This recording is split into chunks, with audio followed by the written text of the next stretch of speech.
Now, mock-a-block is all about designing quilt blocks. And or fabric, I suppose you could do if you're wanting to use your fabric for another project. But it all came about because I'm a big advocate for taking away all of the kind of the fussiness of learning and keeping it as simple as you possibly can, especially in the initial stages when you're gaining your confidence. As time goes on, you may well kind of grow and learn lots of different quilting techniques, but initially I wanted to keep it simple, which is where mock-a-block was born, if you like that phrase. So within your kit, you're going to get all the components that you need that are going to help you create your own blocks. So you will have 4 corners, and these will come together. You've almost got like jigsaw pieces, so they will come together. You've got your extenders, which are in there, which mean you can go from 9 patch to 16 patches when you're creating your blocks. And then you've got your pieces. Now, I've put them into little bags. They don't come like this, but I've separated them up because you are going to get large squares, and you will get 4 of those. And you'll notice on these, they've all got 3 inches on there because that's the physical size of these. Doesn't mean that you have to make your patches in a 3-inch scenario. It's basically a visual tool that will help you to design. You then go on and decide if you do want to create larger patches. But for the simplest form and maybe the most novice of quilters, I would suggest that potentially you start off with your 3-inch patches. So you've got your, what I call little triangles, and you'll notice I'm not using phrases, or I won't be using phrases like half square triangles and things like that, because when you first get started, I think it's a bit gobbledygook and it gets a bit confusing. So you've got your rectangles. You will have your triangles, and yes, terminology-wise, you'll get to know these as half square triangles and quarter square triangles, but let's strip it back to basics. Let's make them large triangles and small triangles. So you will get all of these in there as well. You're going to get 8 of the large and 16 of the small. And you'll learn as you're popping them into the frame that you can use them in loads and loads of different ways. And if you do find that you haven't got enough of one particular shape, like your half square triangle, of course what you could do is put 2 of your quarter squares, and that will make the same sort of shape. And that's kind of part of the education, showing that 2 quarter squares will make a half square triangle or a large triangle. Put them all together and you make a square. So that's kind of how it works. You've got the foundation pieces there that are going to help you, and then you go on and create your block as you can see on the screen there, like so. Now, alongside your mock-a-block system, you will also get your patch calculator, and we'll get onto this in a little while, because this is your shopping list for the pieces that you're going to need after you've created your block. You'll get one of these in your kit, and you can see it's kind of laminated, so you could use one of those white clean pens on there if you want to. By all means, photocopy it. You can photocopy it as often as you like. Scan it in, use it on your computer if you want. And this is actually available as a free download on my website. So if you do find that you lose this, then you can get hold of that as a download as well. So don't worry about that, but we'll come back to that in a few moments. But initially, you will put your pieces together. Now, I don't know if you've got, I don't think you've got a frame over there, have you, Stuart? No, I haven't. You can have this one in a moment. I you can have this allowed in a moment. I'm trusted with it. Not at all. So the idea is it comes together like so. So you'll put your pieces together, and then you will use that aperture that you've created, which happens to be a 9-inch square in this scenario. So you've got that area to build up your design, but then you've also got your extenders, and your extenders will allow you to turn it into a 12-inch patch. Or it might be that you want to do, 12-inch block, or you might want to do something that's more rectangular. You can play around with those pieces. So I'm going to pass these over to you, so you can have a little play if you like, Stuart. Well, I'm having a play now. Look, I'm designing a block. I'm designing a block. Fabulous. I love this. Free form. I love this idea. I'm just putting in. I'm hoping am I doing it right? Well, as long as they come together, then they will stitch together. You've got 2 different colours, so to speak, on the pieces, because on one side you've got your solid black, and then on the other side you've got your white. So yes, you can play around with these, and it helps you get a visual for whatever design you're wanting to create. Well, the thing is, I was thinking originally I'd have 4 plain corners, but then I thought, oh, actually, I could break that down into squares. That's it. Smaller squares. It is something that is so integral. Children do it naturally. For some bizarre reason, we stop playing when we become adults. Absolutely, but given the tools, we can all play and we can all create something. And I can, look, there we go. So there's my quilt block. Yeah, there you go. Ta-da. And now, from here, I know exactly what I need. I can write my shopping list. Exactly. I know I need 3 3-inch finished half-square triangles, 1 3-inch finished centre square. I know I need my quarter squares. It's so simple. That's it. Brilliant. That is it. And of course the beauty is you don't have to stick to your 3-inch patches or your squares. You could make them rectangular, make them a run across if you're wanting to. It's entirely up to you. So we have got a block that I am going to be putting together, and I'll show you the story of how this came to be. So that is There's a story. There is a story. I love that. Story. So that is the block that I have created, and I'll show you how we'll do that. What I actually did was I did a little bit of homework, and my homework was utilising the beautiful fabrics that we've got. So the block that we are going to be making without any instructions, without any diagrams, without any having to figure out the 1/4-inch seam, this is what we're going to be creating. And I actually made this using the dies that we've got on the show as well. So we're going to add another row to this, or we're going to get on the way to it. I'm not guaranteed we're going to get it finished, but I will show you how we got there. So I started off with my block, well, my mocha block, should I say. So I thought to myself, right, okay, how am I going to put this together? So I quite often like a feature centre to my block. So that could be something that I've embroidered. It could be I fussy cut around a particular piece of fabric because there's a feature in there that I wanted. I also thought, well, actually what I'm going to do, one of my favourite things to do is to add patches to the, sorry, a little half, quarter square triangle, should I say, to the side of that square. So I thought I'm going to do that. Now, you don't necessarily have to do them all in the same fabrics. It doesn't necessarily have to be a light fabric and a dark fabric. As I say, it's just a visual to get you started. So from there, I kind of started growing with my design. So actually, I'm going to flip those over so as we can kind of see the variation of this coming together. So I'll flip those over like so. There we go. And then I came in with my half square triangles, and I thought, right, I'm going to build up my little patches alongside there. So you could start in a corner, you could start on a straight edge if you wanted to. It's entirely up to you. So I thought, right, I'm going to have that there. So I'll need a quarter square triangle to keep that secure in there, like so. And then I did that on the opposite side as well. So I've got my triangles coming into place here, and my little triangle coming into place here. So I'm building this up as I'm going.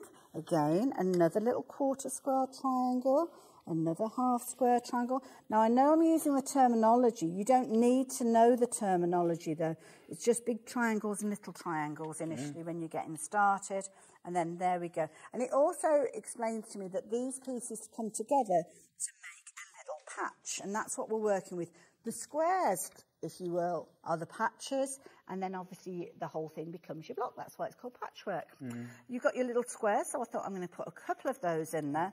Now, if you do find yourself in a scenario where you like using a lot of a particular shape, you might find that you're using more of those, and you might not necessarily have enough to completely fill.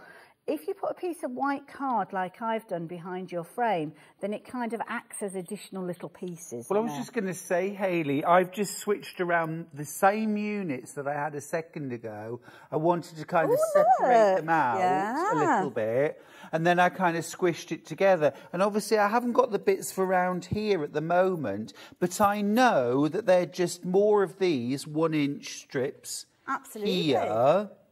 And the quarter square triangle there to fill in. And this isn't a And that's the beauty of this, because obviously you're a very accomplished quilter, so you've got the knowledge and the confidence to use the mocha block, which is brilliant. But it's only laying things out on and switching them around. And equally so, somebody who's completely new to quilting can use it. So that's where it all kind of came from. So that is the block that I created. Well, I'm coming over to give you a squeeze. I love that. I think this is, honestly, I love it because it's really, you know, we were saying earlier on about teaching, and I said about teaching 4-year-olds is no different to teaching adults.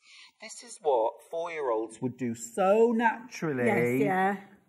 And why haven't I thought that adults could be doing this? But you obviously did. This is super. Well, it's kind of been in my head for many, many years, and it kind of evolved, and it's getting it into production. Bless him. Oh, I see. So clever. So clever. I'm never going to wash again. So, once you've got your design created, obviously you've got all your other pieces, so you just kind of keep those maybe in your little grab-and-go bag. And there you go. So, obviously Stuart's made a beautiful block. It might be a block like the one that I've created, and that's the one that evolved into this. So, you can see I've got my little corners. I've got those shapes there. I've got my square in the middle. Now, they are 3-inch pieces, so I can go on and create with this if I'm wanting to, but what I could do is have all sorts of different variations, and by adding in those spacer pieces you can make your patches into 16 patches. So you just play around with the design. You'll cut your fabrics in your chosen method. We've got dies on the show. You don't have to. You could use your rotary cutter and your rulers if you're wanting to. And it might be that you're using it as a design concept, but you're making these as larger patches. You don't have to stick to that 3-inch scenario.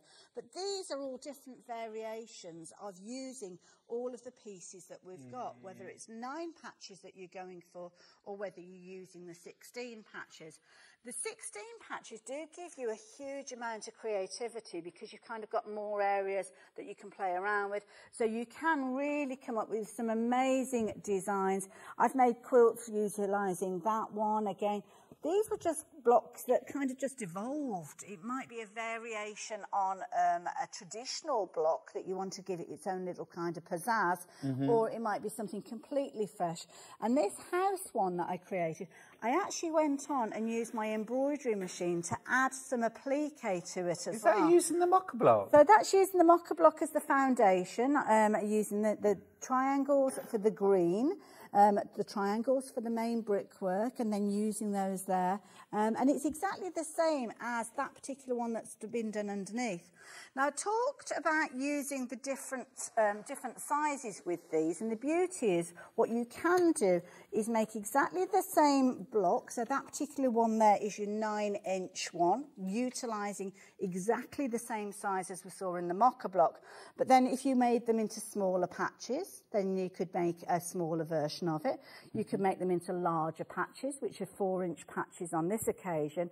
And then the beauty is you can mix up the sizes. Because these ones are 2 inches, then these could theoretically sit in any one of those corners. So you go absolutely crazy with your design work. And it doesn't have to stick as a square. As Stuart's just shown you, you can be really creative with these. I use the dies that we've got on the show to create these pieces, but also you can go on and use the dies for doing things like your flying geese and stuff like that. So, once we've made our design, which I've lost now, where's my there it is, bring it back in. So, this is our finished block. This is what I'm going to be creating. So this is where my patch calculator comes into it. Now, what I need to decide is how many of these blocks do I need. So what am I going to do with this? Am I going to make it into a cushion cover? I'm going to make it into a quilt. How many do I actually need? So that is the first thing. But on your project sheet, your patch calculator, I tend to keep quite a record of these, because what I will actually do is I'll use my mobile phone and take a photograph of that, and I'll give it a little name, and that can be a project. So let's say this is, I don't know, Amy's quilt. I always go for Amy's because it's just easy. And this could be the first of a series of blocks. So this could be block number 1, okay? And then all I do is I look around what I've got in my frame and make my shopping list with regards to these. So I'm going to start in the... You can start anywhere where you like. You can either follow your list here or go patch by patch. I tend to go patch by patch. So I'll look at this first patch here so I can see that I've got my almost like checkerboard there. So all I need to do is find my checkerboard on here. So my checkerboard is there. Sometimes for this kind of corner it's rotated, so you might have to move it around a little bit. But I can see I need 1, 2, 3, 4 for each block. So the first column that you've got, which is your column B, asks how many repeats you need per block. So of that one, I need 4. Okay, so then I look at my next one. So my next one is made up of the big triangle and the little triangle. So I'll find that one. There we go. There it is there. So again, I need 1, 2, 3, 4. So I'm going to put 4 in that column. And then finally, I've got my big square in the middle. So I'll find my dark square and I'll need 1 of those. Now, the next thing I need to decide is, as I said, how many blocks do I need for my particular project? So on my quilt, I know I'm going to make it into 9 blocks. So I need 9. So I need 9 of that, 9 of that, and 9 of that. Now, the next thing is a little bit of maths. Not like everybody goes, sharp intake of breath. Oh, my hair's all over the place, but not to worry. So what you're doing and it does explain it. When you first look at it, it's like, oh, my goodness, this is just going to, it's mind-blowing. I can't get it. But it's all broken down. And here in the final column, it says the number of pieces required. And it explains the calculation that you need to do is take the details from column A, column B, and column C. And all we're doing is doing a multiplication. So in the first scenario, we need 1 of the squares there. So we need 1 of those. Okay, so 1 times 1 times 9 is 9. So half the stock's gone, folks. 9 of those. Half the stock's gone. The next one that we're looking at is the one down here. So I need 1 of the small triangle. And so it's 4. 4 times 9 is 36. Now, I'm not doing speedy maths. I've got it written down over there. Oh, no, I'm impressed either way. I'm impressed either way. So it's exactly the same with each one of these. And this explains the different pieces that you need for the patches. So I'm going to flip that over. And then I've got 2 of the dark, 2 of the light there. Again, 4. 4 times 9. Again, we're looking at 36 there. And 36 there. Now, what I should have said before is, it's just popped out of my head. First thing I would do before I actually do all of my calculating is just count how many of these that we've got. So we've got 1, as in your patches, because you've got 1, 5, and another 4, so that's 9. So that means that I've counted everything. So that's a quick way of doing a check before you get onto this bit that's over clever, here. because we know that it's a 9 patch. That's it, yeah. So you know, you've got 9 there. So now I have got my shopping list of all of the pieces that I need to create my whole quilt. So clever. So I can go off and cut 9 of my squares. I can go off and cut 36 of my half square triangles, 36 of my quarter square triangles, using whatever technique you need. Yeah, because people do use different techniques. Absolutely, and depending on what technique you need, you would do different cutting. Often when people are getting started with quilting, you might not necessarily have the rotary cutter and all the different bits and pieces. And as I said, that scenario, keeping things simple, that's why the dies kind of evolved, because the dies that we've got on the show replicate those pieces that we were using in the mucker block initially. So I actually made all my pieces, and then what I tend to do is I put them into individual little packets. So if I've only got 5 minutes, I can just put 1 block together and then don't have to worry about kind of doing the whole thing. You might keep all of your pieces together and then kind of take off and decant the bits that you need. So this is for us to creating our block here. So then you start looking at your design. Now you can either look at the design from the mocker block, which I suppose we should do because theoretically that block doesn't exist yet. Theoretically we've not sewn it. So here we go. So I have now got my pieces that are going to help me create, and it's cut out with a rounded corner. So the rounded corner scenario is something that, again, it evolved because the corners when you're quilting drive me mad. Like the dog ears? Oh, goodness me. so much time, so many hours I have taken snipping off those corners. Sure And then they are everywhere, over your clothes, over the floor, over the dog. They go everywhere.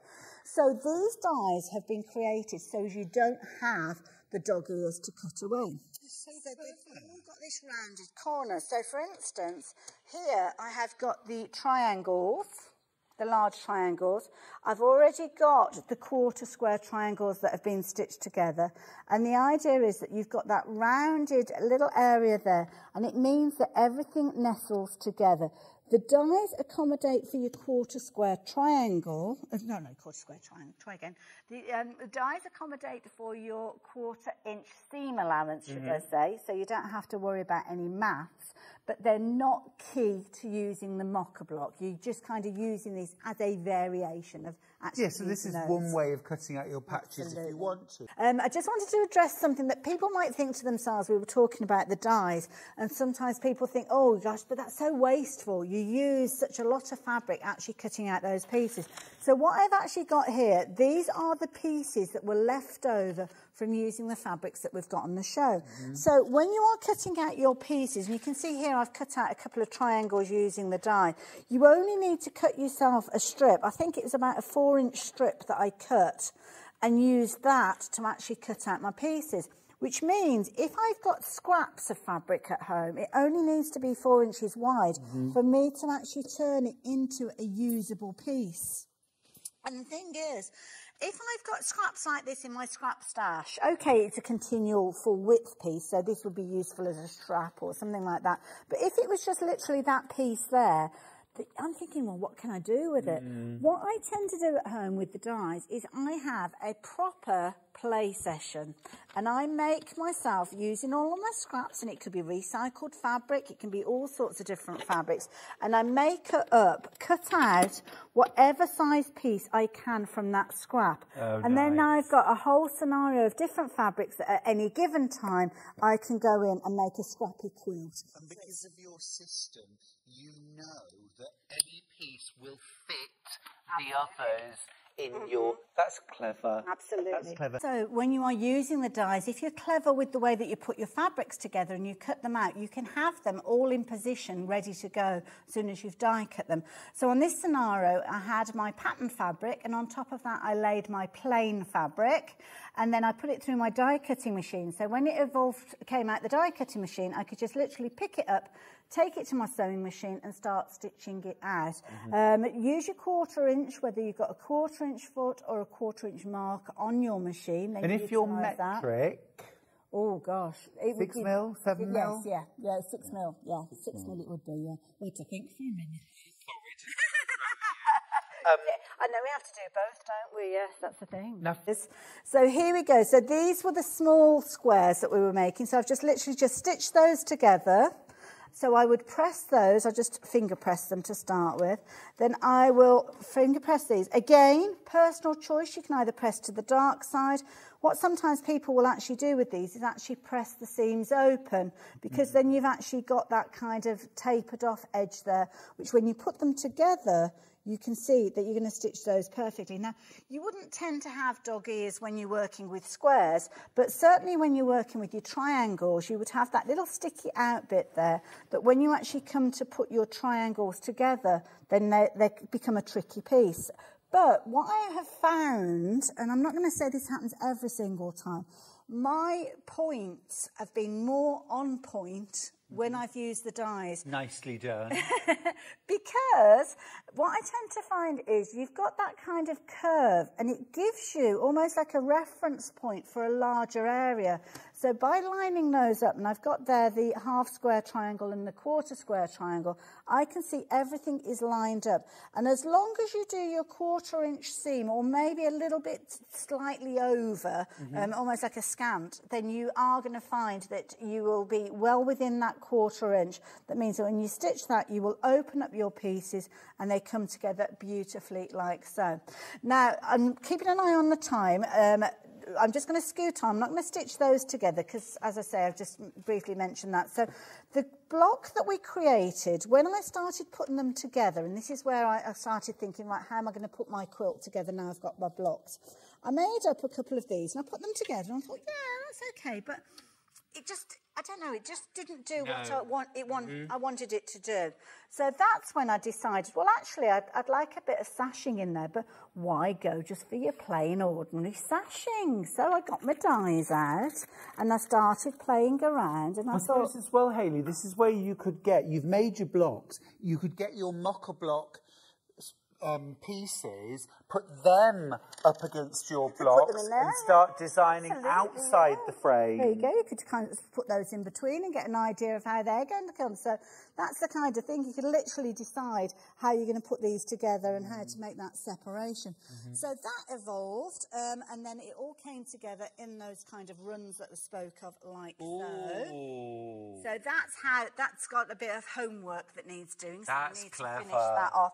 But that is a quilt pattern that didn't exist.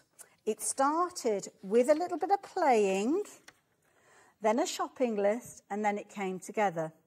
So that is the beauty of it. Yeah. But another thing that's kind of evolved from it very, very quickly is now we know that that is a 9-inch block. I know that if I wanted to make a feature block, maybe in a plique piece or whatever, as long as it measures 9.5, because obviously the seam allowance, then I can put whatever I like in that area of fabric.